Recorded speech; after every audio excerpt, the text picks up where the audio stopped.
इथला पहिला निकाल हा काँग्रेसच्या बाजूने आलाय। 1450 मतांनी आशा काळे या विजय झालेल्या आहेत। धारावीतून काँग्रेसच्या उमेदवार यांनी आघाडी घेतली। भाजपचे माध्यम प्रमुख नवनाथ बन सध्या 506 मतांनी आघाडीवर आहेत। वॉर्ड क्रमांक 135 मधून भाजपने नवनाथ बन यांना निवडणुकीच्या रिंगणात उतरवलेलं होतं आणि अगदी सुरुवातीपासून नवनाथ बन हे सातत्याने आघाडीवर आहेत। तर जळगावमध्ये एक महत्त्वाची अपडेट, प्रभाग 13 मध्ये भाजपची आघाडी प्रफुल्ल देवकर आणि नितीन सबके हे विजयी झाले आहेत। कोल्हापुरात सारंगधर देशमुख हे विजयी झालेले आहेत। जळगावात प्रभाग 13 मध्ये भाजपचे 3 उमेदवार सागर विजयी झालेले आहेत। प्रफुल्ल देवकर आणि नितीन सबके हे विजयी झाले आहेत। तिकडे त्या पाठोपाठ कोल्हापुरात सारंगधर देशमुख हे विजयी झालेले आहेत। आणि त्या व्यतिरिक्त आपण मुंबईमधली जर आकडेवारी पाहिली तर भाजप 42 ही मुंबईमधली आहे। शिवसेना शिंदे गट 17, शिवसेना ठाकरे गट 33, काँग्रेस 4 आणि म्हणजे मोठा जर भाऊ भाजप ठरलेला आहे मुंबईमध्ये तर त्यांच्या पाठोपाठ कुठेतरी आघाडी घेतली आहे ही ठाकरे बंधूंनी। नक्कीच, आणि दोन्ही राष्ट्रवादीला मात्र मुंबईत अद्याप खातं उघडता आलेलं नाही।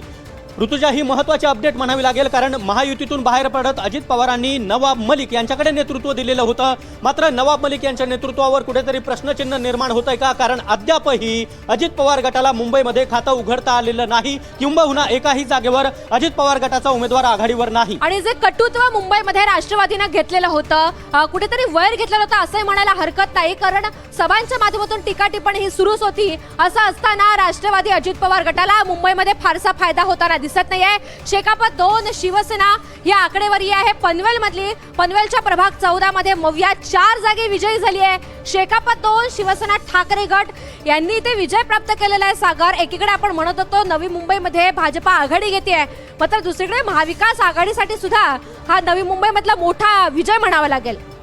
नक्कीच, तर धारावीमध्ये मात्र राहुल शेवाळे यांना मोठा धक्का आहे। धारावीमध्ये आपण पाहतोय राहुल शेवाळे यांना मोठा धक्का। काँग्रेसच्या आशा काळे विजय झालेले आहेत। राहुल शेवाळे यांच्या वहिनी वैशाली शेवाळे या आशा काळे यांच्या समोर उभ्या होत्या, त्यामुळे राहुल शेवाळेंना हा मोठा धक्का म्हणावा लागेल।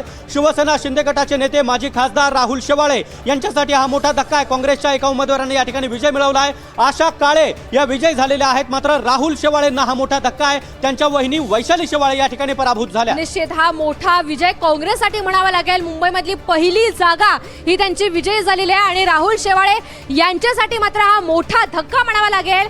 शेकापत 2 शिवसेना ठाकरे गट एका जागी विजय झाले। पनवेल मधला हे चित्र आहे। काँग्रेसचा एका जागी विजय झालाय मुंबईमध्ये आणि एकंदरीतच कल्याण डोंबिवलीमध्ये भाजपच्या अलका म्हात्रे सध्या आघाडीवर आहेत।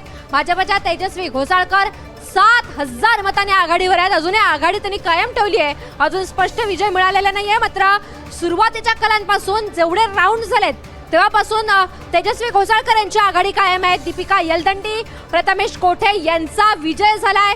सतीश चिरसिल्ला आणि उज्ज्वला दासरी यांचाही विजय झालाय। सोलापूरमध्ये प्रभाग 10 मध्ये भाजपचा विजय आपल्याला पाहायला मिळतोय। सोलापूरमध्ये भाजपने जोरदार मुसंडी मारली आहे आणि या ठिकाणी कल्याण डोंबिवलीमध्ये भाजपच्या अलका म्हात्रे या देखील आघाडीवर आहेत। सध्या मुंबईचं चित्र जर आपण पाहिलं तर भाजपच्या प्रभाग 2च्या उमेदवार तेजस्वी घोसाळकर यांनी दमदार आघाडी घेतलेली आहे। तब्बल 7000 मतांनी त्यांनी आघाडी घेतली आहे। तर कल्याण डोंबिवलीमध्ये भाजपच्या अलका म्हात्रे या सध्या आघाडीवर आहेत। मुंबईमध्ये 227 पैकी 101 जागांचे कल आतापर्यंत हाती आलेले आहेत। महायुती 59 जागांवर आघाडीवर आहे। भाजप आणि शिवसेना ठाकरे गटामध्ये सातत्यानं कांटेकी टक्कर, आकडे सातत्यानं खालीवर होताना आपल्याला पाहायला मिळत आहेत। भाजप सध्या 42 जागांवर तर शिवसेना ठाकरे गट 33 जागांवर आघाडीवर आहे। कल्याण डोंबिवलीमध्ये भाजपच्या अलका म्हात्रे सध्या आघाडीवर आहेत आणि ठाण्यामध्ये शिवसेनेच्या मीनल संखे या सध्या आघाडीवर आहे। ठाण्यामध्ये काँग्रेसच्या वृषाली जाधव यांनी सुद्धा आघाडी घेतली आहे आणि ठाण्यामध्ये शिवसेनेच्या नम्रता भोसले यांनी सुद्धा आघाडी घेतलेली आहे। ठाण्यामध्ये काहीसं मिक्स चित्र आपल्याला पाहायला मिळत आहे। नाशिकमध्ये अपक्ष उमेदवार मुकेश शहानी हे सध्या आघाडीवर पाहायला मिळत आहेत। भाजपचे दीपक बडगुजर हे मात्र सध्या पिछाडीवर आहेत। ठाकरेंच्या चारुशिला गायकवाड सध्या पिछाडीवर असल्याचं चित्र आहे। एकंदरीतच मुंबईमधलं जर आपण चित्र पाहिलं तर भाजप मोठा भाऊ मोठा पक्ष ठरतोय, मात्र त्या पाठोपाठ नोंद घ्यावी लागेल ठाकरे गट हा 33 जागांवर आहे।